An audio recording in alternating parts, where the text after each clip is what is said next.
High guys, welcome back to Arasu vlogs. இந்த வீடியோவில் நம்ம வந்து பார்த்திங்கன்னா அந்த புறாவை காப்பாற்ற போகிறோம்.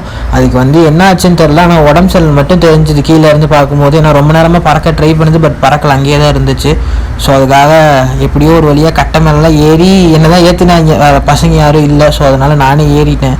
ஒரு வழியாக ஏறி மேலே ஏறி பிடிச்சிட்டேன். புறாவெல்லாம் புறாவை பிடிச்சி பார்த்ததுக்கு அப்புறம் தான் தெரியுது அது ஏன் இப்படி இருக்குன்னு சொல்லிட்டு. கால் ஃபுல்லாக பார்த்தீங்கன்னா அந்த முடி சிக்கி, அந்த முடி ஃபுல்லாக சிக்கி கால் ஒரு அதுக்கு ரத்த ஓட்டமே இல்லாத மாதிரி ஆயிடுச்சு. புறா வந்து ஒரு மாதிரி அப்நார்மல் ஆயிடுச்சு. அப்புறம் பார்த்தா தெரியுது காலில் அம்மா வேற போட்டிருக்கு முட்டியில். இது நம்ம மஞ்சள் வச்சு ஆற்றினா மட்டும்தான் உண்டு, கொஞ்சம் கொஞ்சமாக. அதுவாக ஆடுறதுக்கு வாய்ப்பே கிடையாது, நம்ம ஆற்றினா தான் உண்டு. ஸோ அதனால் இப்போ இது என்ன பண்ணுறதுன்னு ஐடியா இல்லை. வீட்டுக்கு தூக்கிட்டு போகிறதா இல்லை என்ன பண்ணலாம் ஒன்றுமே புரியாமல் இருக்குது. வீட்டுக்கு தான் எடுத்துகிட்டு போகிற பிளான் இப்போ வரைக்கும். ஆனால் வீட்டுக்கு எடுத்துகிட்டு போனால் என்ன சொல்லுவாங்கன்னு தெரியாது. நேட்டிவாக இருந்தால் கொண்டு போய் அண்ணன்ட்ட கொடுக்கலாம், இங்கே யார்கிட்டையும் கொடுக்கவும் முடியாது. ஸோ இது என்ன ஆகுதுன்னு நெக்ஸ்ட் வீடியோவில் பார்க்கலாம்.